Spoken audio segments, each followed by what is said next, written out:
Kita mulai ya Bapak Ibu. Kuatan aman.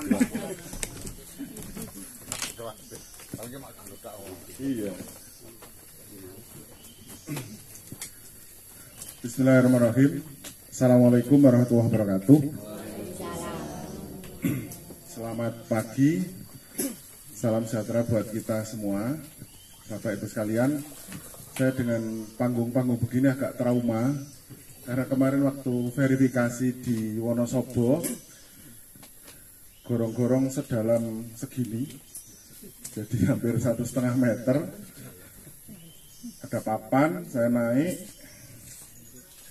lagi syuting-syuting, ternyata orang yang segede saya, satunya ngikut jejeri saya kan, jejer di sampingnya, brek gitu, brek, pinggulnya kena lingir ini, semen. Itu ternyata untuk pulih itu walaupun nggak luka, tapi konstruksi tulang otot itu pulih 2 bulanan. 2 bulanan gitu ya. Sampai di sini ada kutil pun akhirnya memar, harus saya operasi. Itu yang bikin mahal itu di situ. Karena operasinya hanya 1 menit 3 juta gitu kan. Waduh, enak banget ya. Bapak Ibu sekalian, ini sebagai cerita di awal. Sebelumnya saya memperkenalkan diri. Saya Muhammad Kundarto. Asalnya tempatnya agak membingungi gitu. Jadi saya mohon maaf kalau mungkin agak sedikit-sedikit pakai kosakata bahasa Jawa, semoga bisa ditangkap lah. Tapi tidak pakai bahasa yang halus, Pak. Kalau halus agak rumit. Ada penerjemah, Pak? Penerjemahnya ini dari Temanggung. Saya asalnya dari Kendal, lahir tahun 74, tapi di KTP ditulis 73. Karena waktu itu bapak saya pakai politik biar tidak masuk TK langsung SD, gitu kan. Dituakan setahun. Nah sekarang berarti nanti kalau kerja ini pensiunnya lebih awal setahun. 91 saya ke Jogja, kuliah di sana, terus bekerja di dosen UPN Veteran Yogyakarta Fakultas Pertanian. Salam, monggo Pak. Sampai dengan sekarang. Terus kemudian di sini saya juga sebagai tim teknis Kementerian Lingkungan Hidup sejak tahun 2012 untuk Proklim. Jadi untuk Proklim ini sejak awal berdirinya saya bergabung sampai dengan saat ini. Sehingga Mas Gian mungkin pendatang baru di Proklim, ada yang mungkin sudah ikut lama, itu ada dinamika, ada proses sejak awal berdiri sampai dengan sekarang. Saya tidak akan cerita itu, nanti Bapak Ibu malah jadi bingung. Terus kemudian saya tinggal di mana? Saya lebih banyak menetap di Jogja karena kerjanya di Jogja. Tapi sebelum masa pandemi atau beberapa minggu sebelum PPKM ya Pak, istilahnya apa kemarin itu PPKM, istri pindah ke Jakarta. Jadi 2,5 tahun ini saya wirawiri Jogja Jakarta. Nah Mas Gian, Pak kapan lewat mampir gitu kan? Jadi mampir ke Ciamis. Dan Ciamis ini baru pertama kali saya menginjakkan kaki di Ciamis sejak kemarin sore. Saya bayangin, tahu Ciamis, tahu pantai apa? Pangandaran, belum. Tasikmalaya baru mau nanti ya. Tasikmalaya mungkin nanti. Banjar juga belum. Tapi Majenang sudah. Salem, tahu ya Pak? Salem Brebes sudah. Di sana nginep 3 hari. Dan memang karena saya itu ilmu tanah, pertanian, jadi kerjaannya memang keliling. Bedanya kalau saya, nek Bapak Temanggung ini keliling untuk perang, nek saya keliling untuk kuliner. Kuliner, kebetulan karena Proklim itu seluruh Indonesia, sejak tahun 2012, saya keliling, ya kebanyakan Jawa, Sumatera, kemudian Kalimantan, Sulawesi, baru beberapa. Kalau yang Indonesia Timur belum, baru sampai Lombok. Kalau yang lain-lainnya belum. Dulu pernah disuruh berangkat ke Papua, saya nolak, nggak dapat izin istri. Untuk orang gitu, boleh nggak saya ke sana? Ojo gitu, nggak jadi. Katanya kan nasib suami itu harus seizin istri, Pak ya. Ya kecuali pas istrinya nggak tahu, itu bisa melayu gitu, bisa lari kemana gitu ya. Nah Bapak Ibu sekalian, saya masuk kawasan sini Ciamis, yang terpikir oleh saya ini seperti surga, adem, ayem, sama ya bahasa Sundanya sama kan? Sama. Aman, tentram, tapi juga sunyi senyap gitu kan, sunyi senyap. Tadi saya lewat kira-kira perjalanan ya 30-40 menit, wah ini orang-orangnya mana gitu, sepanjang jalan ini lewat paling simpangan sama motor satu, mobil satu, ini mana lagi, ternyata ibu-ibunya ngumpul di sini ya Bu ya. Nah terus saya juga sangat bangga karena ini kayaknya tidak settingan. Masyarakat Ciamis itu sepertinya senang bersih-bersih. Kalau settingan kan yang mau dikunjungi sini bisa aja sini settingan. Tapi sepanjang jalan tadi itu tak lihat bersih-bersih. Dan memang suasananya rumah-rumah jalanan itu bersih. Saya lihat tadi ada ibu-ibu dua juga lagi bersih-bersih rumput. Oh berarti ini tipe-tipe istri setia Pak. Ya Bu ya. Di sini tipe-tipe istri setia ya Bu ya. Bapaknya kemana gitu, ibunya bersih-bersih rumput sudah bahagia Pak. Ini kesan saya begitu. Jadi kalau ceramah dengan saya mungkin santai saja Bu ya, Pak, tidak terlalu formal. Terus kemudian saya nyampe ke sini, apa sih yang menarik gitu? Tadi saya ngomong ke Mas Gian, wih Mas, kayaknya cempedaknya enak gitu, karena sepanjang jalan cempedak kebetulan di Jawa itu nggak pernah makan cempedak. Kalau Temanggung kan anaknya apa Pak? Waluh, gitu. Apa namanya? Nangka ya Pak ya, nangka gitu. Tapi cempedak itu kita taunya gori. Gori itu kan adiknya nangka belum matang untuk sayuran kan ya. Tapi kalau cempedak itu lonjong itu kan. Nah nanti saya pesen itu. Rasanya dia tahu gitu. Nek ono sing mateng, tapi mentah semua gitu. Kan nggak mungkin bawa cempedak ke Jawa, ke Jogja. Nah, terus kemudian Bapak Ibu sekalian, saya juga berpikir katanya dengar-dengar Ciamis itu kota pensiunan. Biasanya kota pensiunan itu kan Purwokerto, Banyumas, Temanggung, Malang, itu dicari karena tempatnya memang nyaman untuk hidup. Nyaman untuk hidup. Gemah ripah loh jinawi, toto tentrem, kertor harjo. Bahasa Sundanya apa saya nggak ngerti. Pokoknya intinya itu kita itu berbangga karena diciptakan di sebuah negara yang tanahnya subur, airnya tersedia banyak ya Bapak Ibu ya. Sehingga apa-apa tongkat jadi tanaman kan gitu. Karena saking suburnya. Karena kondisi lahannya yang sangat bagus. Tapi sebenarnya penggambaran itu lebih cocok untuk tanah Jawa. Betul ya Pak ya? Ini Bapak yang sudah keliling sampai ke timur-timur segala. Timur-timur itu tandus sekali. Kapur di sana. Kapur kayak Wonosari, Gunung Kidul, kayak Madura mungkin ya. Nah, tandus di sana. Kalau di Jawa itu, apalagi sebenarnya Jawa itu surganya kan yang nomor satunya itu Jawa Barat. Terus Jawa Tengah, baru Jawa Timur. Itu secara panen airnya. Panen airnya itu, jadi Bapak Ibu, saya kan nggak terlalu teoritis sekali, saya terjemahkan saja. Jadi kenapa di Jawa Barat itu banyak kata ci, itu karena banyak air toh, banyak air. Nah pertanyaannya kan tergantung airnya itu bisa air dari atas, air di bawah sungai, atau air di dalam sumur.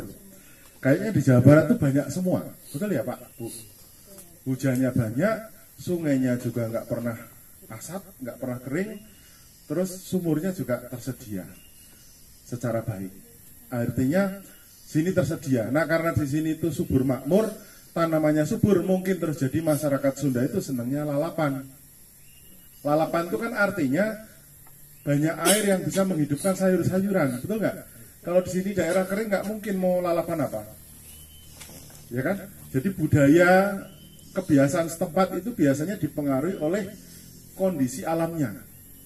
Misalnya kenapa di Wonosari kok banyak ketela, tiwul, gatot, dan kawan-kawannya itu. Ya karena adanya itu yang dominan maksud saya. ya ada jagung dan lain, tapi di sana yang gersang itu jadi banyak untuk ketela pohon.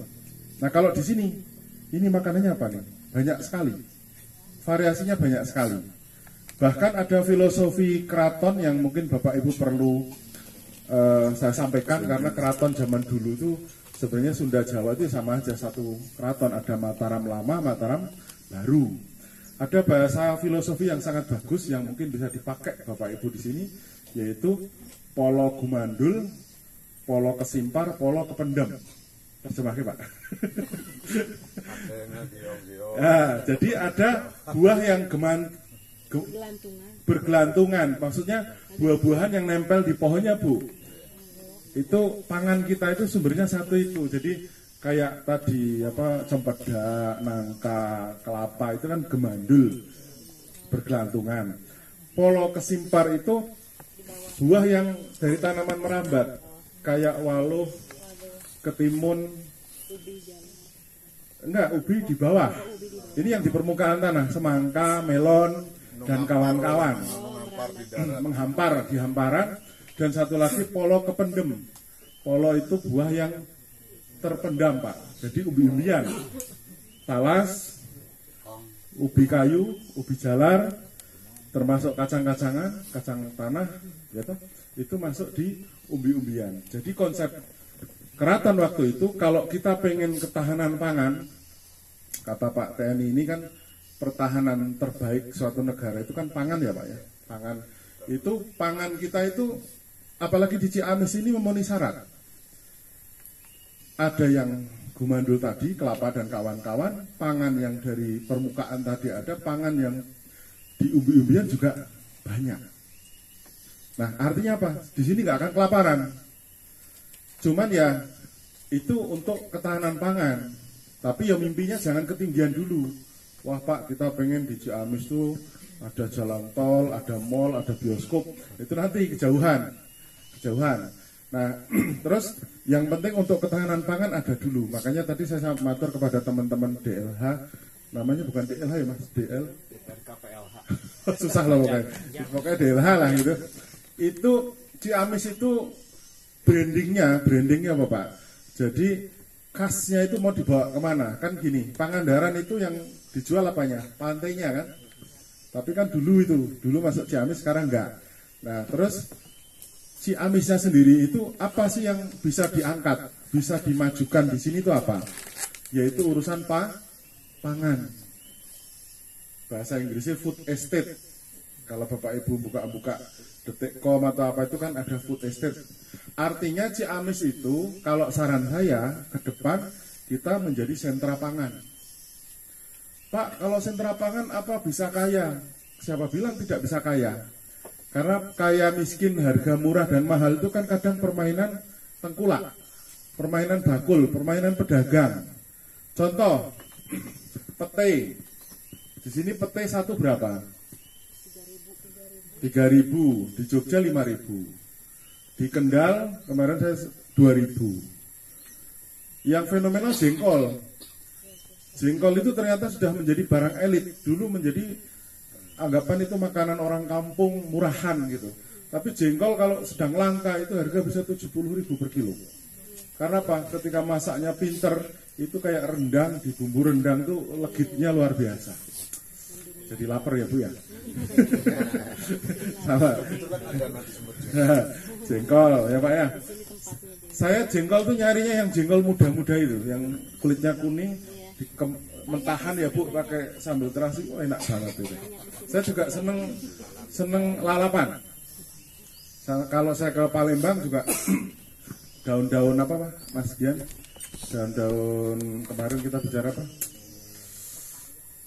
Yang lengkuas apa-apalah daun-daun itu tuh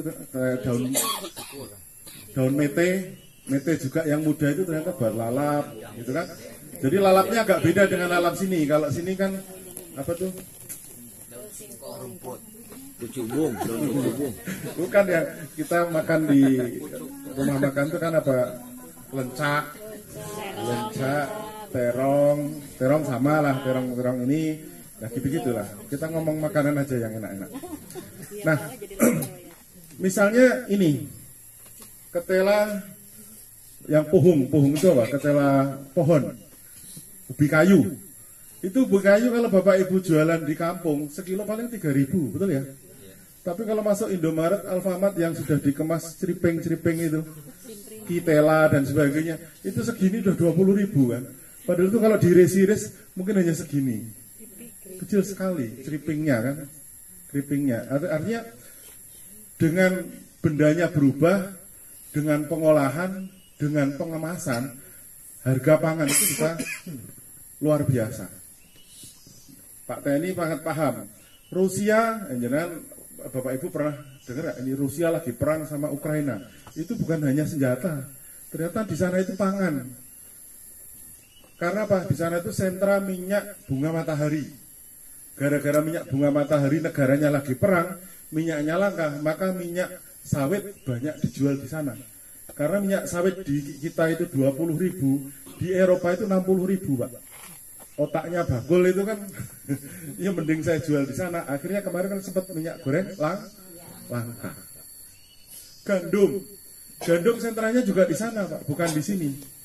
Lah, bangsanya roti dan kawan-kawan yang pakai tepung gandum itu harganya kan jadi naik. Yang terkena apa? Mie instan. Mie instan yang sering makan mie instan loh kok harganya sekarang 3.000-an, dulu 2.000 misalnya. Itu ternyata perang itu juga membuat pangannya langka. Nah, singkat cerita, di Ciamis ini sentra pangan, artinya apa? Kalau sudah punya pangan, itu sudah ayem, menang bahagia duluan lah. Karena apa? Pangannya tersedia. Karena apa? Zaman saya kecil, tapi ya kapan saya kecil ya? Sejak kecil itu udah gede gitu.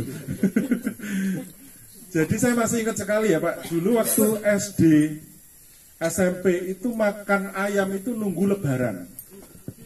Sekarang kan nggak tahu Pak ya, ya Pak ya. Waktu Bapak masih muda, makan ayamnya kan nunggu lebaran toh Pak. Kenaikan kelas. Atau pas acara itu naik kelas itu disembelin ayam. Jadi dulu makan ayam itu sangat sakral sekali. Nggak kayak sekarang tiap hari nanya, anak kita itu nanya, ayamnya mana Bu? Gitu. Dulu apa lauknya? Lauknya apa sih? Gereh namanya apa? Sama nggak? Ikan asin. Ikan asin tepungan asinan itu, ikan asin sama sambal terasi, sambal kerupuk, gitu. Lah makanya juga kayak gitu, tapi ya badan gede juga itu Pak. Berarti kan menu 4 sehat 5 sempurna itu bener apa enggak ngerti saya. Saya ini anak kampung Pak, anak petani, tapi karena badannya tinggi besar, ngaku miskin nggak ada yang percaya, ngaku nggak punya duit nggak ada yang percaya, ngaku sakit juga nggak ada yang percaya. Kalau sakit, masa sih Pak badan gede bisa sakit gitu. Malah yang badan gede-gede ini sering sakit Pak, dibanding yang kecil-kecil itu malah sehat terus itu. Apalagi kalau kantongnya kosong, yang benar kan gitu. Karena bodinya kan bodi menteri tau Bu ya. Bodinya menteri, padahal enggak, ini saya pegawai biasa. Maka waktu mengenalkan Pak Punten tadi ada kelewatan. Apa itu Pak? Kelahiran 73 ya, 74. Cuman berat badan belum dikenal. Berat badan. Ayo Bu, tadi yang tadi belum dengar ya. Yang tadi belum, yang sudah dengar jangan nebak dulu. Ya, yang belum dengar ibu-ibu aja Pak ya. Saya berat badannya berapa Bu? 120. 1 kintal 34. Itu yang denger Pak, bocorin. Saya 134. Makanya saya lewat sini tadi, ini kuat nggak gitu. Tapi saya bahagianya karena agak pendek kan. Jadi misalnya jeblos tuh, tapi ya doanya nggak gitu ya Bu ya. Nah gitu. Nah lanjut ya. Pangan itu yang penting. Pangan yang penting, tinggal bagaimana. Ini kan Proklim kemarin Bapak Ibu sudah mendapatkan penghargaan. Yang ke Jakarta siapa? Ini Pak Tony Pak. Nah, mau ngaku dia, mau ngaku. Ya. Parkiran Pak nunggu. Ya. Ini sebentar istrinya Pak Haji datang nggak di sini nih? Enggak Pak. Oh, ini ya Bu ya. Sering jujur kan Bu? Sering jujur. Makanya saya bilangnya sering jujur Pak. Ya. Ibu ikut ke Jakarta kemarin? Loh, kok nggak dia? Dalam mimpi Pak ikut. Beliau belok-belok kemana nggak bilang ya Bu ya? Padahal sepanjang Nah, makanya padahal sepanjang jalan ke Jakarta sering belok. Ya iyalah kalau lurus mah. Kalau lurus nggak nyampe ya. Sini juga sering belok-belok. Oh gitu. Oh, berarti pulangnya sering malam ya? Kepolisian kan ya. Belok belok menabrak. Oke, canda ya Bu ya. Nah, Bapak Ibu sekalian, Proklim sudah dapat apresiasi Proklim utama kemarin ke Jakarta. Nah, kalau pengen naik kelas ke arah Proklim Lestari, ada waktu 2 tahun. Nah, 2 tahun itu seperti apa nanti akan saya jelaskan. Prosesnya, ya. Prosesnya yang penting itu yang pertama itu kan niat dulu. Niatnya jangan niat lomba. Niatnya adalah bahwa kita ini masyarakat beragama, makhluk Tuhan, ya bagaimana kita berbuat kebaikan kepada alam. Kalau di hadis kan yang paling saya ingat itu, sebaik-baik manusia adalah manusia yang bermanfaat bagi orang lain. Gitu kan? Betul ya, saya mau ngapalin bahasa Arabnya lupa terus, ya gak enak kalau ngomong nanti keliru gitu. Intinya itulah gitu. Terus itu jadi slogannya Koran KR Jogja itu, migunani tumraping lian gitu. Berguna bagi orang lain. Orang lain itu maksudnya untuk orang banyak. Nah, itu diterjemahkan apa oleh kita masyarakat Indonesia adalah semangat gotong royong. Pertanyaannya sekarang ini masih berlaku nggak budaya gotong royong di sekitar kita? Ya kan? Saya masih ingat bapak saya almarhum itu depan rumahnya jalan aspal itu kalau jalan berlubang dengan gayanya itu bapak ngambil tanah batu ditaruh di lubang itu, katanya kasihan kalau orang jatuh gara-gara itu. Sekarang saya lihat yang peduli begitu sudah mulai berkurang. Betul ya Pak? Bu? Padahal di dalam hadis sepertinya kan menyingkirkan batu di jalan, maksudnya bukan tidak harus batu ya Pak, ya termasuk kayu, itu maknanya kan bisa kayu atau penghalang, atau kalau jalan berlubang berbahaya ya kita jaga biar aman untuk semuanya, itu ya termasuk amal ibadah kan gitu. Betul ya Bu? Sudah ngantuk belum Bu? Belum. Oke, ini saya 2 jam nggak apa-apa Bu, tapi nanti yang mijitin kaki saya siapa? Oke, kita lanjut ya, kita lanjut. Mas, next. Nah, operatornya biar nggak ngantuk. Ini contoh bukan di Ciamis. Ini contoh mungkin di luar Jawa sana, ketika hutan dibabat karena keserakahan manusia, entah perorangan atau pengusaha, hutan dibabat jadinya begini. Mau Ciamis jadi kayak begini. Kalau hutan dibabat urusannya bukan hanya kayu yang hilang. Burung-burung, hewan-hewan semua pada hilang, mata air juga bisa hilang, tanah bisa longsor, bisa erosi, rusak. Padahal memang manusia itu sudah dicap di dalam kitab suci, manusia itu hobinya membuat kerusakan di muka bumi. Semoga bukan yang berada di forum ini. Allahumma amin. Karena kadang-kadang kita itu tanpa sadar merusak. Nah, bagaimana biar tidak rusak di lingkungan kita di Ciamis ini? Ya Bapak Ibu kalau misalnya nebang 1, minimal harus menanam 1. Tapi bisa dibayangkan pohon ditebang, ya kan? Yang ditebang misalnya segede inilah ya, segede ini. Itu buat nanam lagi biar gedenya segitu butuh berapa puluh tahun, ya kan? Mungkin yang nanam itu sudah almarhum. Kenapa? Semangat kita nanam itu bukan untuk kita, tapi untuk anak cucu. Jadi kita sepakat tidak mau lingkungan kita rusak seperti ini ya Bapak Ibu ya. Oke, next. Atau seperti ini. Wah ya Allah, moga-moga Ciamis ramai. Dampak ramai itu ini Bapak Ibu, sampah. Ya toh? Saya seneng piring daripada kertas, plastik dibuang kemana. Mending piring atau piring-piringan itu yang pakai bambu, daun pisang, ya toh? Organik itu cepat melapuk, cepat jadi kompos. Kalau kita mewariskan anak cucu isinya sampah, mau dibawa kemana generasi ke depan? Gambar ini cukup fenomenal toh. Anak kecil mau diwariskan tumpukan sampah. Kita mau ke situ? Enggak kan? Makanya sebisa mungkin sampah-sampah itu sedikit mungkin. Kalau toh ada ya bagaimana kita mengurangi itu. Next. Nah, fakta membuktikan dari penelitian suhu bumi itu cenderung semakin naik. Saya yakin dulu di sini pun lebih dingin Pak ya, dibanding sekarang. Mungkin dulu masih kalung sarung, ya, mungkin dulu naik motor masih pakai jaket, tapi sekarang baju-baju tipis oke saja. Suhu makin naik. Ketika suhu makin naik, itu yang terjadi apa? Dampaknya perubahan iklim. Kalau Bapak Ibu cermati, pola hujannya kan sekarang berubah. Pola panasnya juga berubah.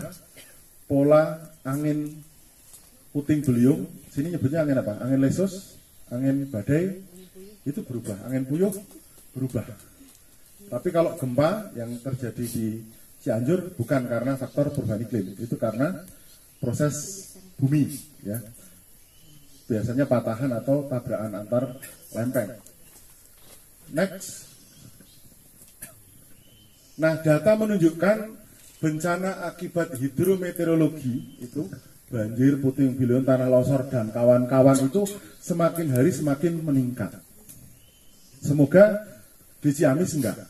Karena apa? Saya optimis lihat lingkungan ini masih hijau royo-royo, masih sangat alami, banyak pepohonan. Kunci dari semuanya itu sebenarnya kan hanya nanam pohon. Nanti kita lihat. Next. Nah, kita terasakan Bapak Ibu nongkrong di bawah pohon yang rindang. Itu sejuknya ngalahkan suasana ruangan AC di kota-kota. Orang yang kerja di AC terus itu malah jadi penyakit. Tapi Bapak Ibu nongkrong di bawah pohon yang rindang sejuk itu sangat sehat. Dan itu kesejukan yang luar biasa, alami karena oksigennya sangat banyak.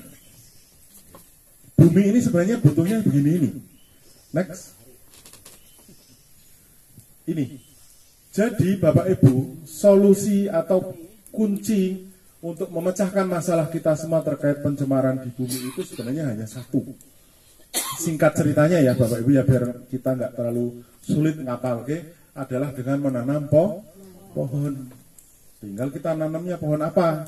Nanti kita lihat ini Ibu katanya KWT, KRPL ya, kawasan Rumah Pangan Lestari. Nanti kita lihat mana yang bisa dipangan, bisa dimakan. Sayur-sayuran atau apa, termasuk ini apa nih?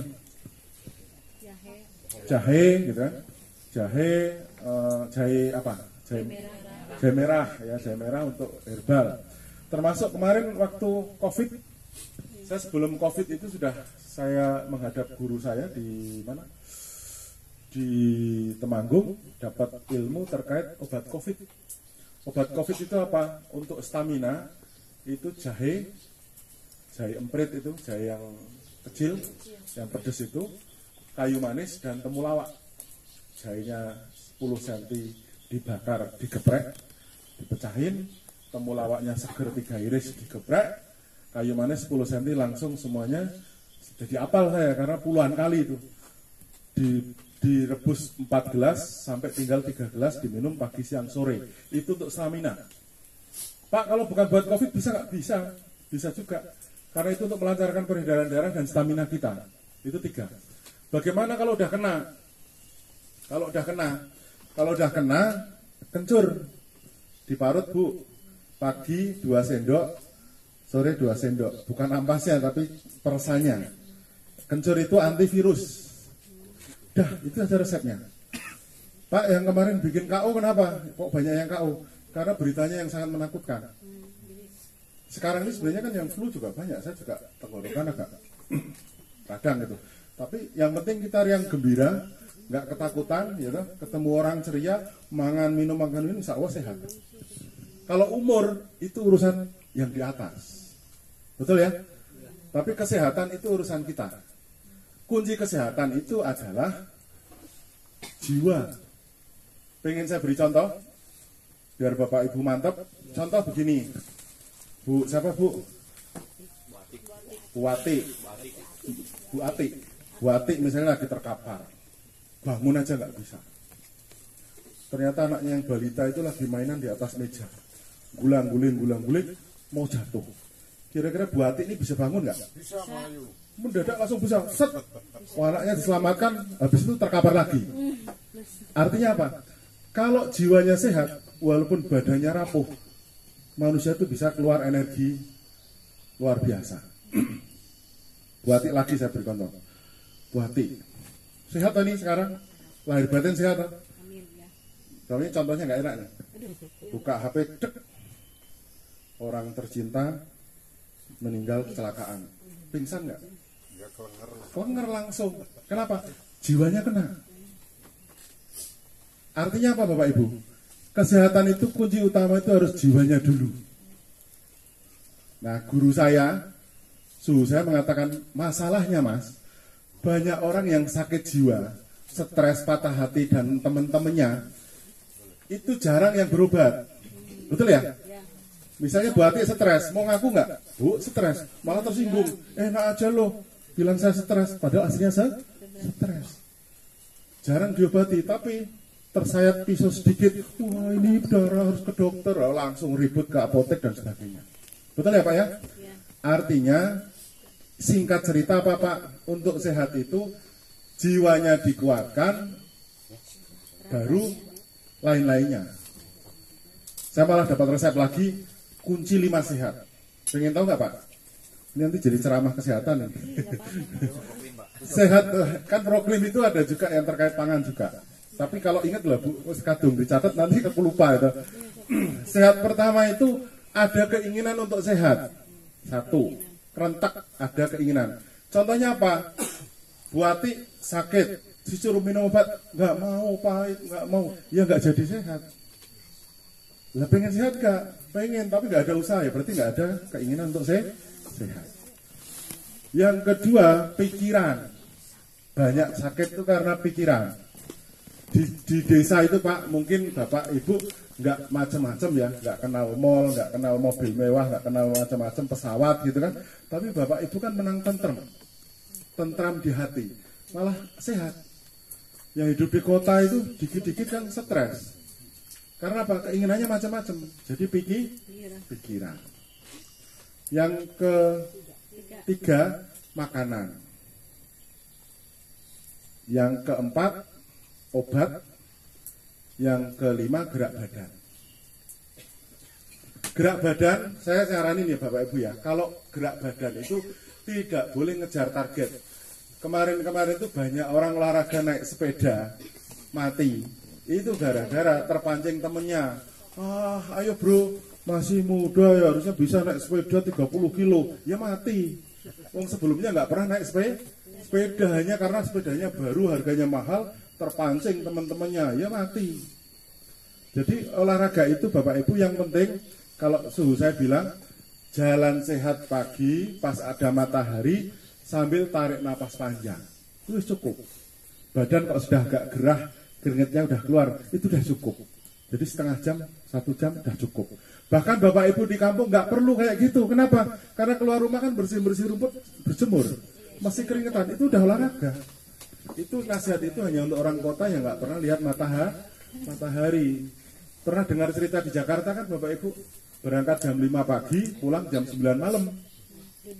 Mataharinya nggak pernah lihat kan? Karena langsung masuk gedung bertingkat AC terus. Pagi sampai sore, keluar-keluar pas di parkiran atau nyegat angkot gitu kan. Jadi di desa ini dapat bonus oksigen yang sangat banyak. Next. Nah, ini bukti bahwa si amis itu kira-kira di sini. Sing biru nih, yang biru ini berarti curah hujannya paling tinggi. Terlihat curah hujannya sana tinggi. Nah, Jawa Tengah itu masih tinggi, mulai Jawa Timur berkurang. Makanya kalau Jawa Barat tebu nggak cocok. Karena tebu itu butuh kemarau yang panjang, sehingga gulanya mengandung banyak. Gulanya banyak mengandung. Tebunya banyak mengandung gula, kebalik itu. Tanda-tanda orang lapar nih. Orang gemuk itu kalau lapar langsung IQ-nya error. Ya kan? Nah kalau Jawa Barat cocoknya yang buah-buahan, sayuran, sentranya Jawa Barat. Gitu. Makin ke sini itu makin kering. Ke arah Timur Leste kering. Ada ceritanya Pak. Cerita yang nggak usah ilmiah aja Pak ya. Yang nggak usah ilmiah biar Bapak Ibu ngapalnya gampang. ceritanya dari benua Asia itu ada raksasa bawa air, ya toh? Jalan ke arah Australia. Lah kalau bawa air kan keceret-keceret gitu kan, tumpah-tumpah. Lah yang dekat dapat tumpahan banyak. Sumatera dapat banyak, Jawa Barat banyak, Banten dapat banyak, Jawa Tengah lumayan, mulai berkurang. Sini dapat banyak, mulai ke sini mulai habis. Sampai sini habis. Paham toh? Nah, yang dihafalin raksasanya tadi aja. Ya toh? Daripada teori macam-macam, karena kalau saya ngomongnya pakai bahasa sekolahan, bengong nanti. Perjalanan angin dari benua Asia ke benua Australia lewat angin, macam-macam itu repot. Pokoknya intinya itu. Ya toh? Raksasa, pokoknya jangan protes. Raksasanya berat badannya piro. Lanjut. Nah, ini nih. Manusia itu kan tempatnya mengeluh, betul ya? Jadi ternyata ukuran kebahagiaan itu kalau mau dipikir-pikir, itu ukurannya bukan harta benda. Bukan pula pokoknya urusan dunia yang banyak. Ternyata bahagia itu ukurannya apa? Bersyukur, kata Mbak Ati, Bu Ati. Bersyukur. Ada kisah Nabi, kalau nggak salah saya lupa Nabi siapa gitu ya. Karena dia itu punya istri 99 Bu. 99. Ya toh? Lah, dia baru kok calonnya anaknya kok ya ayu gitu. Aku belum duwe, aku belum punya yang kayak gini nih gitu. Mau diminta juga, ditegurlah sama Tuhan. Maknanya apa? Manusia itu kalau mengikuti hawa nafsu gak akan ada habisnya. Ya toh? Kita masih berpikir boleh 2 enggak, boleh 4 enggak. Itu sudah 99 aja masih kurang kok. Harta juga sama. Mobil 1 pengen 2, 2 pengen 3, rumah 1 pengen 2, ya kan? Cerita kemana-mana. Ada faktor-faktor yang untuk urusan nafsu itu nggak ada batasnya. Betul ya Pak? Bapak-bapak yang usianya, ibu-ibu yang usianya 50 ke atas itu kan kadang ngerasanya masih muda terus loh Pak. Tersadar itu kan ketika aduh lututnya kok linu ini, rematiknya kambuh itu, oh iya aku udah tua kan gitu. Jadi ternyata yang membawa kebahagiaan itu ketercukupan dan merasa cukup. Merasa cukup itu dengan apa? Dengan berterima kasih, bersyukur. Bahasa kita alhamdulillah. Termasuk air ini Bu, Pak. Doa kita kan ya Allah, moga-moga datang hujan, tapi jangan banyak-banyak. Pas kemarau, doanya semoga segera hujan. Pas hujan, semoga segera reda.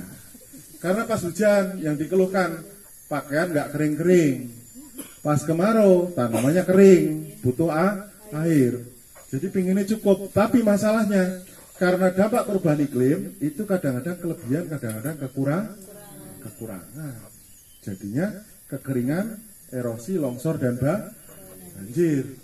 Di sini yang sering terjadi apa? Nggak ada tuh. Nggak ada. Kalau nggak ada tandanya di sini lingkungannya masih bagus. Jadi nanti Bapak Ibu tetap jaga ini. Namanya kalau saya menyebut ini kan kebun campuran. Kalau orang kehutanan nyebutnya Mas Dian mungkin nyebutnya hutan rakyat. Karena bendanya sama, beda instansi itu sebutannya beda. Kalau orang pertanian nyebutnya kebun. Kalau orang geografi kebun campuran. Kalau orang kehutanan kebun rakyat. Hutan rakyat. Bendanya sama ini di belakang saya ini. Jangan kaget karena beda istilah. Yaitu tadi ya sama kayak orang Sunda dan Jawa, bendanya sama sebutannya bisa beda. Kalau saya disebut Bapak Ibu kasep itu nggak enak di telinga. Kok kasep sih gitu kan? Padahal ganteng kan? Padahal ganteng tapi kasep itu kita ingatnya terlambat ya Pak.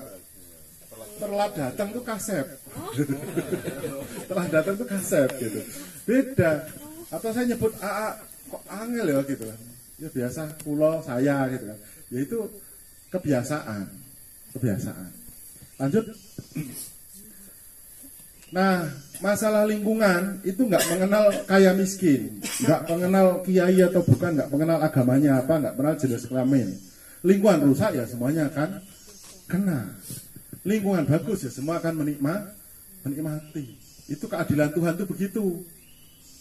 Jadi Bapak Ibu kalau berdoa yang bijaksana, jangan saya udah ibadah kenapa nggak kaya-kaya.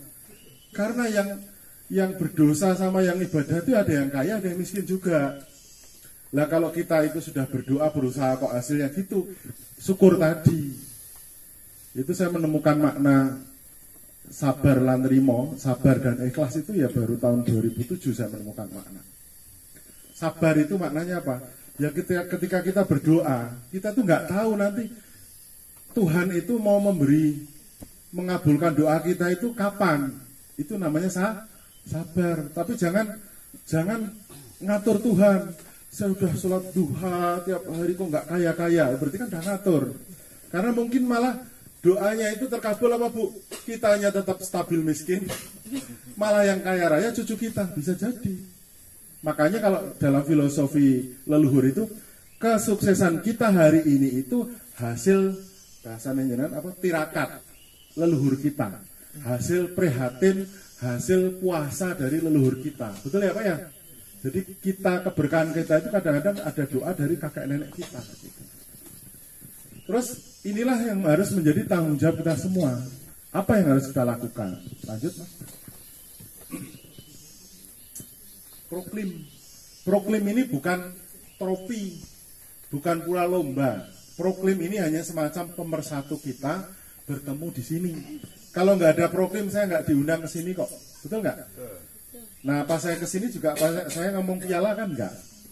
Ternyata apa? Ya proklim itu sebenarnya hanya kesepakatan bersama kita untuk berkomitmen dalam melestarikan lingkungan di sekitar kita. Sepakat ya Pak ya? Ya lanjut. Sing mumet ini rasa. Lanjut. Pokoknya banyak tulisan tuh nggak usah. Nah ini target presiden harus saya sampaikan. 2024 itu targetnya kan 20.000 lokasi. Di sini kemarin sudah dapat dengarkan berarti kan 1. Harapannya masyarakat di dusun sini juga mengajak dusun-dusun yang lain untuk bareng-bareng. Tapi ya tidak harus selalu dengan kata proklim. Mungkin ayo kita manfaatkan pekarangan untuk nanam sayuran itu juga sudah termasuk. Masalah proklim itu kan nanti tinggal pendaftarannya saja gitu ya. Lanjut. Nah, ini yang dilakukan Bapak Ibu kemarin. Saya nggak akan jelaskan ini ya. Lanjut Mas. Ada aksi-aksi, adaptasi dan mitigasi. Termasuk Bapak Ibu walaupun di sini, ya saya berdoa semoga bentar lagi sinyalnya di sini jadi bagus, ya kan? Contohnya apa? Kalau sinyalnya bagus, kita bisa download. Downloadnya apa toh? Kita bisa mengambil data, misalnya ramalan curah hujan untuk bulan Desember. Nah ini bulan di Desember. Kita kan belum Desember toh. Nah, ini udah ada ramalannya. Mana ini? Nah, sini toh. Nah, ini masih belum banyak ini. Yang banyak malah sisi utaranya ini. Gitu. Mereka memprediksi. Prediksi ini kenapa? Prediksi itu apa, Pak? Prediksi itu gini. Jadi ahli cuaca itu meramalkan kan, Pak. Misalnya awan gini. Kok melakukannya timi-timi lagi kecepatannya karo kumpulan ini kira-kira ngetekan dan buati ini butuh berapa waktu, apa menguap, apa masih utuh atau nambah. Nah itu diprediksi namanya. Itu nek orang Islam jenenge ilmu falak. Sing belajar ilmu falak itu kudu siap lahir dan batin. Kenapa? Karena itu ilmu level tertinggi meh kaya ilmune Tuhan. Kula belajar niku ora sengaja. Niki ngomong GGR-an lho, ngomong guyonan ya. Yang saya tanpa sengaja itu saya seneng belajar terkait ilmu watak. Misalnya Pak Haji, orangnya begini, agak susah diatur nih orangnya. Nah, itu langsung kelihatan. Dilihat dari bentuk apanya, itu namanya jenengan misalnya primbon total jemur ya Pak ya. Nah, gitu. Itu ilmu falak. Termasuk ilmu membaca pikiran orang, itu ilmu falak. Sing level tertinggi itu kan namanya ilmu astronomi yang kayak gini-gini itu. Kalau orang zaman dulu ya katanya malah bisa memprediksi daun yang nempel di pohon ini akan jatuh pada tahun keberapa, bulan keberapa, menit keberapa itu bisa dihitung. Tapi yang belajar ilmu begini, kata guru saya ini, Dari 100 orang, 90 orang gagal. Dari 10 orang yang berhasil, 9 orang gila. Nah, kok iso gila? Ya kalau kita tahu ilmunya, kita tahu kok anak kita tuh nanti mau mati duluan atau kita yang duluan. Apa nggak stres? Bisa baca orang itu ya stres. Lebih anteng itu sebenarnya malah yang nggak tahu apa-apa itu malah anteng. Kita yang pegawai ini, wah baca berita, wah betul nggak Mas Dian? Tahun depan 2023 diramalkan akan terjadi puncaknya krisis. Hati-hati terhadap investasi gini. Kita stres kok. Aduh ini cicilan kita mobil masih 2 tahun lagi. Tahun depan ini mau saya jual apa gimana gitu. Lah bapak ibu yang di kampung ini nggak mikir mobil, nggak mikir malah anteng kan? Karena nggak pernah lihat internet. Terus pokoknya nyangkul, makan ya sayuran, makan ubi, selesai. Tenang, nggak ada penyakit. Yang orang-orang kota pegawai itu malah penyakitan Pak. Menjelang akhir bulan laporan asam urat. Kebanyakan marah sama orang lain, jadinya apa? Gulanya naik. Iya. Terus banyak mendam emosi, darah tinggi. Stroke itu juga sama, peredaran nggak lancar, terlalu memaksakan diri dengan ketegangan. Rata-rata stroke kan apa? Pembengkakan pembuluh darah di otak, itu stroke ringan. Kalau sampai pecah, ya wis tinggal ditunggu. Karena teknologinya paling hanya operasi otak. Kalau operasi Bu, mau jual kebun, ya udah, paling hanya jual kebun. Lanjut ya Pak, ini prediksi, makanya ilmu manusia itu tetap ada batasnya. Misalnya sekarang nih, kan mendung loh. Mendung tak berarti hujan, panas tak berarti juga panas terus. Kadang-kadang panas juga datang hujan, bisa itu. Jadi ramalan manusia itu masih bisa geser gitu ya. Lanjut. Yang belum bisa ngeramal itu malah gempa. Gempa Cianjur itu, ahli-ahli gempa belum bisa meramalkan kapan gempa itu datang. Cuman bisa memprediksi itu kawasan gempa, tapi mau datangnya kapan itu masih belum. Kalau gunung meletus masih bisa Pak. Gunung meletus tuh ceritanya nek esmeh meledos itu, getaran seismik gerakan gempanya itu makin kencang, makin kencang itu, woi iki delokne meledos. Itu ngerti. Tapi nek gempa itu enggak. Tahu-tahu lagi liburan gempa. Gitu. Nah, contoh teknologi begini Pak. Nah ini saya sarankan di masyarakat sini Pak. Jadi ombrometer. Kalau ombrometer yang begini mahal. Mas Gian kono kok ya mumet Pak, anggaran nggak ada gitu kan. Paling gampang nganggo manual pakai botol aqua. Nanti Mas Gian atau siapa penyuluh pertanian suruh ngajari. Intinya volume air yang didapat dibagi luas penampangnya. Nanti ketemu berapa mili. Pakai gelas ukur. Setiap kejadian hujan atau sehari hujan diukur. Kalau hujan sehari kok masih di bawah 50 mili yo, kecil ya, itu berarti masih aman.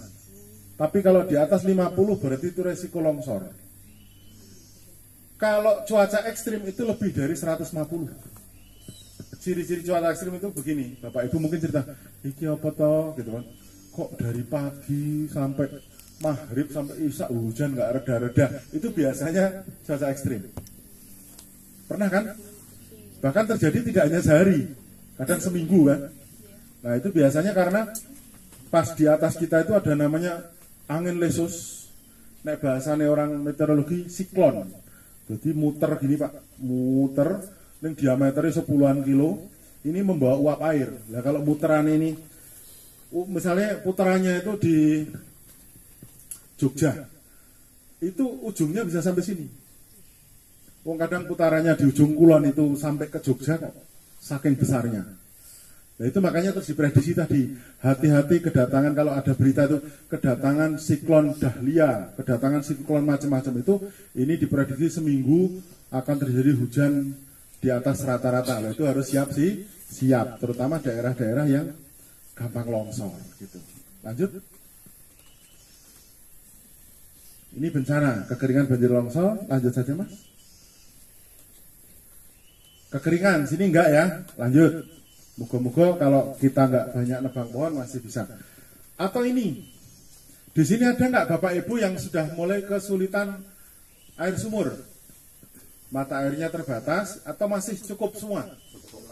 Nah, cukup ora perlu lah. Tapi kalau misalnya mau diadakan, terutama untuk ke arah program lestari, misalnya genteng musola itu ada talang, nah talangnya nanti terus dialirkan ke tambungan air.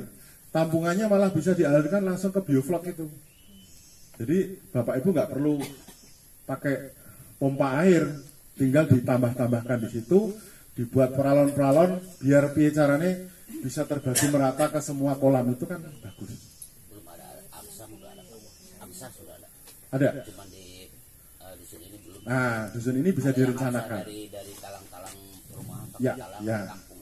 Oke, nah kalau di sini bisa, itu akan lebih bagus. Lanjut. Banjir, sini bukan daerah banjir kan? Lanjut. Longsor, nah ini penting. Kalau di sini saya lihat konstruksi lahannya kan naik turun gini, tapi kan nggak curam, betul ya? Nggak hanya gini aja. Kalau kelak-kelok jalannya itu, tapi nggak curam. Tanamannya masih banyak, masih oke. Lanjut. Pekarangan, nah ini nanti ibu-ibu yang mau pamer sayurannya, langsung dimasak nggak Bu? Kalau jadi wisata, ya Bu ya, kalau jadi wisata kita datang, Pak silakan petik, habis petik cuci langsung dimasak Pak, ditunggu sebentar Pak 10 menit matang, gitu Bu. Itu namanya servis desa wisata. Iya, kalau masih nanam saja, belum berpikir terkait pelayanan, ya itu tadi. Nanti kita tingkatkan secara pelan. Lanjut. Tanamannya macam-macam Bapak Ibu. Tadi bisa tanaman obat, tanaman sayuran, tanaman buah. Ya, tanaman buah. Atau irigasi. Irigasi bagaimana agar penyiramannya itu biar lebih bagus. Yang cara sederhana biasanya pakai botol air mineral, dilubangi sebesar jarum, ditanam di samping tanaman ini sehingga nanti menyiraminya pelan-pelan. Jadi penyiramannya bisa seminggu sekali. Karena airnya yang keluar netes-netes saja. Next. Nah, ini bioflok. Lah kira-kira begini. Itu sebenarnya bioflok itu bisa dikombinasi di atasnya tanami kangkung. Tapi kan harus ada pola aliran air. Kalau ini tanpa aliran air. Nah, gini Pak, saya pesan air dari sisa bioflok itu kalau misalnya nguras kan susah. Artinya diambil yang kira-kira sudah mulai keruh, itu silahkan digunakan untuk nyiram tanaman, sayuran di kanan kiri itu sangat subur. Air dari sisa kolam ikan itu sangat subur, nutrisinya sangat bagus. Baru nanti ditambahi dengan air lain untuk penjernihan. Kenapa kok harus dijernihkan? Karena ikan-ikan itu juga butuh oksigen, butuh air-air yang banyak mengandung oksigen. Itu kenapa kok masih bisa bertahan tanpa airnya diganti? Karena ikannya nggak banyak. Kalau ikannya banyak itu cepat sekali keruh. Lanjut. BHBS ada juga di sini. Ada. Posyandu. Ada. Oke, lanjut. Ini sekarang banyak hujan, hati-hati DBD. Saya juga baru tahu DBD itu, yang saya tahu itu kan nggak ada obatnya. Obatnya apa? Peningkatan stamina. Ciri-ciri orang DBD yang sudah KO, kalah berperang dengan tadi gigitan itu, dia harus ditransfusi darah biar staminanya naik lagi. Makanya DBD itu misalnya nih Bapak Ibu ke kebun kok diantuk nyamuk, langsung makan yang banyak, tidur yang nyenyak. Itu lawannya. Karena kalau badan kita misalnya begadang, kurang makan kan ngedrop, kena nyamuk satu langsung lama-lama nurun ya kena itu DBD gitu. Kira-kira itu. Pengomposan ada nggak sini? Bank sampah itu ya. Nah, pengomposannya mana? Saya belum lihat hasilnya. Nanti kalau ada mungkin bisa itu yang ditutup itu. Saya nggak berani buka tadi. Saya nanya Mbak itu apa tahu ya gitu. Lanjut. Biogas. Ada peternakan di sini? Nggak ada. Nggak suka ternak ya? Pernah dulu Pak. Apa? Dari ternak sapi. Sapi. Nah, Udah nggak ada Pak. yang saya agak aneh waktu ke Banten. Di Banten itu ternyata di sana trennya adalah ternak kerbau, bukan sapi. Jadi kerbau yang di kandang bahkan sampai dataran tinggi ketinggian 800 meter, kerbau juga. Masih misteri, saya belum tahu kenapa. Mungkin terkait dengan adat leluhur gitu. Lanjut. energi baru terbarukan ada nggak Mas Dian di sini? Ada. Solar cell. Jalan ya Bu? Jalan kemana? Saya ketularan Pak Haji tadi. Iya, tadi gara-gara Pak Haji ditanya apa jawab apa, jadi ketularan Bu. Lanjut. Terus ini kelembagaan, ya pentingnya kelembagaan untuk menjamin keberlangsungan. Next. Nah, gambar ini paham nggak Bu Pak? Gambar ini paham nggak? Yang tengah orang pusing, yang di sini orang kecapean, yang sana orangnya kegedean kesinggalan. Ini mereka lagi ngapain nih? Ayo Pak, paham nggak Pak gambar ini Pak? Kerjasama yang tidak baik. Hah? Pekerjaan. Baterai kereta, terus? Nyambung, nggak nyambung. Jadi yang 3 ini nyambung relnya dari sini. Yang sono 3, relnya sono. Ketemu salah. Satunya bener, yang satu salah. Nggak nyambung. Berantem mereka. Salahmu apa salahku kan gitu. Ya Bu ya. Begini ini sering terjadi di masyarakat nggak? Ya kan? Sama-sama minta bener, gitu kan? Saling menyalahkan, ya kan? Terjadi nggak? Nah begini ini harus ada orang yang bisa mendamaikan. Siapa itu? Tokoh masyarakat setempat biasanya. Saya ingat waktu di kampung saya di Kendal sana, ada apa-apa larinya ke Pak Kadus. Mau nikah ya Pak Kadus, suami istri berantem ya lapor Pak Kadus, gitu. Ada yang meninggal ya lapor Pak Kadus gitu. Nah, tapi tiap masyarakat kan budayanya beda-beda. Kalau di sini lapornya ke siapa? Pak RT. Nah, pokoknya apa-apa ke Pak RT, gitu kan. Berarti Pak RT-nya yang jadi kayak tokoh yang dituahkan, kayak tokoh adatnya begitu. Itu bisa RT seumur hidup kalau begitu ya? Ya, RT itu jabatan paling ikhlas sedunia. Karena jabatan yang tidak pernah ada gajinya lah. Kecuali di kota ya. Kalau di kampung tuh RT RW itu lempar-lemparan. Udah bapak aja, enggak mau itu aja. Karena apa? Itu tanggung jawabnya besar, nggak ada reward. Tapi kalau kadus kan sudah mulai ada. Tapi makanya itu jalan surga bener ini. Next. Ini nggak usah, lanjut. Nah, ini kelembagaan itu kira-kira begini. Saya lanjut aja, ini karena bahasanya terlalu tinggi. Jadi kadang-kadang di masyarakat itu ada dinamika seperti ini Pak. Ada aktivitas, tapi arsipnya nggak bagus. Di sini bukan. Arsipnya yang ada apa? Cuman ada buku tamu, buku keuangan, buku kegiatan. Lengkap ya. Luar biasa. Ini siapa yang tokohnya siapa nih yang pengarsipan ini? Pakku. Ada pengurusnya. Ada pengurus. Ketik manual atau manual? Belum komputer ya? Komputer ada. Wah, luar biasa nih. Rumah dataku di sini. Rumah datanya Bu Ati. Rumah dataku Kampung KB. Oh, Kampung KB. Nah itu tadi malam saya diskusi sama Mas Gian. Kampung KB ini berarti dibatasi kelahiran. Oh bukan itu Pak. Salah KB. Ya Pak ya. Zaman Pak Harto kan KB itu sangat anu banget itu. Atau ini kelompok yang formal. Jadi kelompok yang hanya mentalnya itu nerima bantuan. Ada tuh di tempat lain. Dibentuk hanya formalitas karena ada pembagian alat dari pemerintah misalnya. Kegiatannya nggak ada, tapi pengurusnya ada. Dibentuk karena ada bantuan. Ini abal-abal ini. Kelompok yang tertib pembukuan. Wah ini kayak gini nih di sini ya, betul ya? Semoga nggak salah nih. Atau masyarakat adat. Di sini pun mungkin masih kental adat karena biasanya daerah yang jauh di pedesaan, di pedalaman, kadang-kadang adat itu sangat kuat. Di sini ada adat nggak? Nikah wajib nanam sekian pohon itu sudah ada belum? Nah, diadakin Pak. Bapak-bapak nanti kalau nikah lagi loh, kok nikah lagi? Yang belum menikah, maksudnya gitu ya. Oh ini sudah kakek nenek semua ini ya. Terus masyarakat kota. Nah, kalau masyarakat kota karena lahan sempit, ya mereka biasanya lingkupnya RT dan RW. Lanjut. Ini teorinya. Mau diceritain nggak? Karena nanti kelamaan. Pokoknya intinya, saya bicara intinya saja. Tokoh masyarakat sini itu siapa sih? Siapa? Bapak Ibu. Penggeraknya di sini siapa? Pak Haji. Oh ya, Pak Haji sama Bu Haji. Ya. Semuanya Pak. Ya. Kepala dusun, RT, RW semuanya. RT RW. Tapi tokoh biasanya tidak selalu formal. Pak Haji RW, Bukan. Haji tokoh masyarakat. Itu malah biasanya lebih sakti dibanding yang jabatan formal. Sekali ngomong A itu A semua, B semua. Gitu. Malah tokoh masyarakat itu malah. Malah tokoh masyarakat ini yang kita sebut ini, Bu.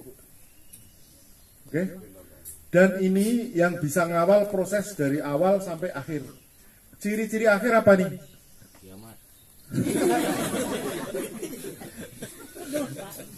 Ciri-ciri akhir adalah kemandirian. Kemandiriannya bagaimana? Di sini menghasilkan produk dan di sini menghasilkan program yang bisa direplikasi atau dicontoh oleh tempat-tempat lain. Prosesnya pengawalnya siapa? Ada 4. Pemimpin lokal sudah ada, kebijakan, aturan kelompoknya ada belum? Nah, terus pendampingan ada belum? Dari mana? desa, lintas sektor, Lintas sektor. Sektor itu siapa? KPD dinas. Benar. Dinas sering kesini, Bu. sering. Oh ya, kalau enggak ngomong aja, Bu.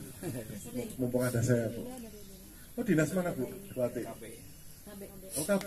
Oh, tadi ya. Oh ya. Terus kemudian ini kalau bisa ditambah dengan pendampingan dari perusahaan dan dari perguruan tinggi. LSM juga bisa. Kalau pemerintah jadi 4 pilar nanti saya sebutkan.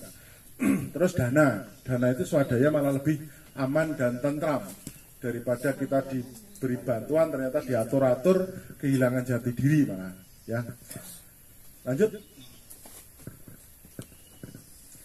Nah, ada grup WA-nya nggak di sini? Grup WA. Kumpulan ini langsung, ini bagus. Grup WA biar kenalan sama dusun lain gitu. Kalau boleh saya masukin nggak apa-apa. Obrolannya apa? WA-nya hidup nggak? Ciri-ciri WA yang tidak hidup, ramenya itu kalau ulang tahun sama innalillahi. Gitu. Kalau itu aja yang rame, lainnya itu langsung sepi lagi. Kalau mau kegiatan, Nah, Bu Ati ikut grupnya. Nah, misalnya Bu Ati, tumben nih Bu Ati masak di foto, kan? Ini loh masakan saya, gitu kan. kegiatan di kampung KB sini. Kegiatan di foto ya Pak ya. Terus, jadi menyapa, kirim kabar, kadang obrolan santai, guyonan, gitu kan. Terus diskusi, gitu, konsultasi ataupun kerjasama. Kerjasama contohnya apa? Kangkung, ini sudah panen. Kalau kebanyakan mau diapain? Makan sendiri nggak habis. Oh mungkin bisa lintas dusun. Ini ada kangkung nih saya anterin. Per ikat berapa? 3.000 saya anterin ya. Berapa ikat? Gitu kan? Itu kerjasama. Sama. Lanjut. Termasuk ini. Obrolan lobby yang paling sakti itu adalah sambil makan. Ini ya. Coba bayangin pertemuan ini nggak ada makanan. Lapar, Pak. Wah, isinya orang emosi. Ya kan? Emosi, kapan selesainya nih? Apa nih? Nah, gitu. Tapi kalau sambil ngemil itu kayaknya dendam hilang, ya toh, utang-utang juga lupa kan itu. Ya Pak ya. Ini namanya apa? Lobby-lobby lewat meja makan. Lanjut, Mas. Kerjasama. Kunci kerjasama itu baik istri dengan suami, dengan tetangga, dengan kelompok ini KWT dan sebagainya. Kunci kerjasama itu harus saling menguntungkan. Tapi keuntungan itu tidak selalu dengan uang. Silaturahmi itu juga untung. Dapat ilmu juga untung. Dapat senyuman juga untung. Karena senyum itu juga sedekah kan? Betul ya? Iya, karena sekarang ini banyak generasi yang sekarang itu banyak yang patah hati. Itu karena tidak mendapat senyuman, Bu. Sebabnya mereka lihatnya HP, video call. Video call itu kadang-kadang banyak yang nggak lihat ke HP-nya. Ternyata pandangannya kemana? Itu karena tidak dapat senyuman secara langsung. Makanya ada sebutan anak-anak sekarang itu generasi patah hati. Sehingga mereka itu gampang mutung. Muto nggak pas ini? Ngambek. Ngambek. Bahasa anak sekarang ghosting. Ghosting itu artinya hilang kabar. Ghost itu hantu. Jadi tahu-tahu keluar dari grup, tahu-tahu nggak komen, nggak apa, itu ghosting. Ya, itu harus saling menguntungkan. Misalnya bapaknya pulang ngasih duit ke istrinya. Kompensasinya apa? Istrinya buatin secangkir kopi. Udah seneng itu. Itu sama menguntungkan. Jadi nggak diukur. Bapaknya ngasih 1 juta lah, kopinya ini kan 5.000, harusnya dibuatkan sekian kali. Nggak gitu. Kalau laki-laki kan gampang banget tuh Pak. 1 juta diganti secangkir kopi wis terima kan. Lanjut. Dikasih senyuman aja dah. Ah bapak gitu kan langsung. Kalau di lagunya apa?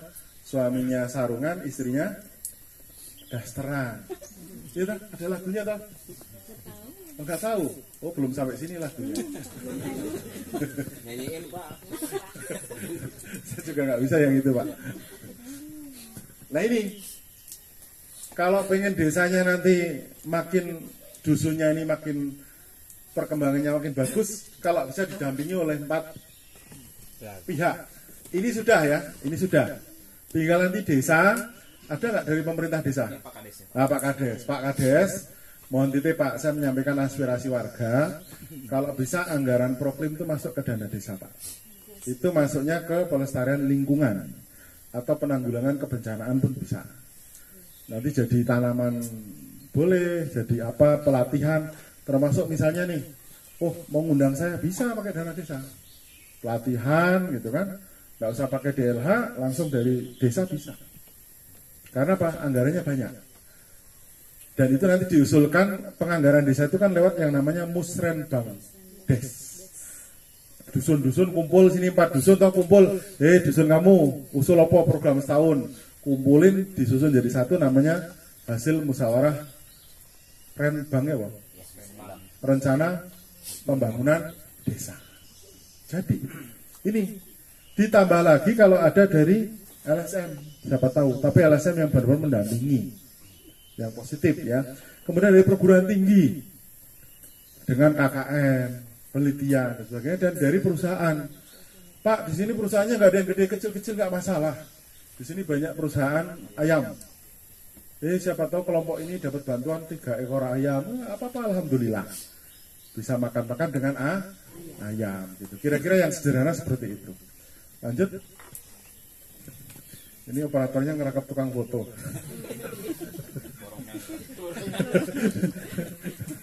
Oke. Nah ini kan, ini langkah-langkah ini nggak penting lah, karena ini kan ke arah replikasi, ke arah lokasi-lokasi lain bagi yang belum terbentuk. Karena ini sudah terbentuk, tinggal bagaimana mengajak pihak yang lainnya untuk ikut ke dalam gerakan pelestarian lingkungan. Ya, lanjut. Nah ini saya sebutkan. Ini yang penting nih. Nomor 1, bagi yang mendapat tropi minimal 2 tahun. Ini kan dapat tropinya 2022. Berarti 2024 minimalnya. Maksimalnya silahkan. Mau 25, 26 silahkan. Tapi bagi yang tidak ke Jakarta, nggak dapat tropi, hanya sertifikat utama, itu 3 tahun. Ini syaratnya nih, kitabnya di Proklim Lestari ini. Yang kedua, pengayaan kegiatan. Jadi kalau mau menuju Lestari, kegiatannya harus nambah Pak. Harus nambah, jangan cuma yang sekarang didata saja, tapi harus nambah. Bisa makin luas, bisa programnya nambah, misalnya ditambah ada pemanenan air hujan untuk nambah air bioflok, itu juga nambah. Kemudian pembinaan ke lokasi lain, gitu? Pembinaan ke lokasi lain minimal 10 lokasi dusun atau desa. Ya jangan di pas 10, 15 lah. Gitu? Siapa tahu yang 10 itu kok ternyata tercancel 2 kan malah nggak jadi itu. Gitu? Terus yang dibina itu didaftarkan masuk SRM. Oke, ini teknis saja. Terus ini harus Bapak Ibu itu menunjukkan prestasi di dusun ini mendapatkan penghargaan bidang lingkungan minimal di tingkat provinsi. Syukur-syukur tingkat nasional. Apalagi ini kan OPD-OPD-nya sangat mendukung sehingga Saya kemarin usul ke Mas Gian, ayo Mas, desa ini, dusun ini sering muncul di Zoom, sering muncul di seminar-seminar, Pak Haji sering diangkat itu. Nanti kan Pak Haji kalau jadi narasumber di Zoom itu kan bangga ya Bu ya, tinggal ditata nanti. Terus kemudian perencanaan. Nah ini perencanaan 5 tahun ke depan, programnya seperti apa, anggarannya berapa, siapa yang akan berkontribusi, bisa swadaya atau bantuan dari OPD yang lain. Lanjut. Contoh inovasi seperti ini. Jadi misalnya inovasi dalam bentuk peta misalnya. Inovasi dalam bentuk publikasi di media sosial. Ada TikTok, Instagram, YouTube, Facebook, website, startup atau pemetaan dan sebagainya. Atau operatornya. Jadi misalnya tadi manual sudah, komputer sudah, skillnya nanti ditambah lagi bisa apa gitu ya. Lanjut. Nah ini contoh inovasi yang se-Indonesia yang saya catat ini ya. Satu, misalnya pembinaan online. Ini yang dilakukan oleh Provinsi Jawa Tengah. Yang Jawa Barat sepertinya kok belum ya. Coaching klinik ya. Kemudian ini Jawa Tengah juga. Kemudian peta-peta. Ini kemarin Banyumas cerita sudah peta digital memanfaatkan anak-anak KKN untuk pemetaan. Jadi peta dusun ini atau peta dusun ini dibuat peta, aksi biovlognya ada di mana, aksi KRPL tadi ada di mana, itu dibuat di peta, sehingga ketika ada tamu-tamu inilah saudaranya bukan hanya daftar nama kegiatan tapi sudah dipetakan spasial gitu ya. Kemudian muncul di webinar ya, terus sering ikut lomba-lomba, kemudian juga mungkin menjadi kunjungan wisata. Siapa tahu ini setelah dapat tropi ini menjadi kunjungan. Untung saya sendirian, ya kan, dengan DLH nggak banyak, paling 3 orang 4 orang. Tapi kalau yang kunjungan nanti naik bis, parkir di mana? Kepikiran nggak? Ya Pak ya, jalannya kok masih hanya cukup Avanza. Nah bisnya nanti muternya di mana, simpangan di mana, parkir di mana, pertemuannya di mana, itu harus dipikirkan. Kalau nggak cukup ya mungkin, oh ya Pak, kita belum bisa menerima di dusun, kita sementara menerimanya di balai desa misalnya. Ya apa Pak, karena makin naik itu biasanya akan makin banyak yang dikunjungi atau yang berkunjung ke sini. Gitu. Lanjut, habis kayaknya. Selesai. Terima kasih. Wassalamualaikum warahmatullahi wabarakatuh. Monggo, mumpung ketemu, kalau ada hal-hal yang mau ditanyakan terkait segala macam, monggo. Saya buka, proklim boleh, kesehatan boleh, pijet juga boleh. Karena saya juga kadang-kadang sok pijet gitu. Maksudnya terkait kesehatan cedera atau terkait ilmu pertanian, monggo. Pemberdayaan masyarakat boleh, lingkungan silahkan. Mumpung ketemu, sambil kita menikmati sajian makanan, monggo Bapak Ibu yang mau bertanya kami persilahkan. Waktu saya kembalikan ke moderator ya, Mas Gian ya. Dan saya ada kesempatan duduk. Matur nuwun. Terima kasih Pak. Selanjutnya mungkin ya buka untuk diskusi Pak. Atau mungkin dari Pak Kades dulu ada tanggapan atau beberapa kata-kata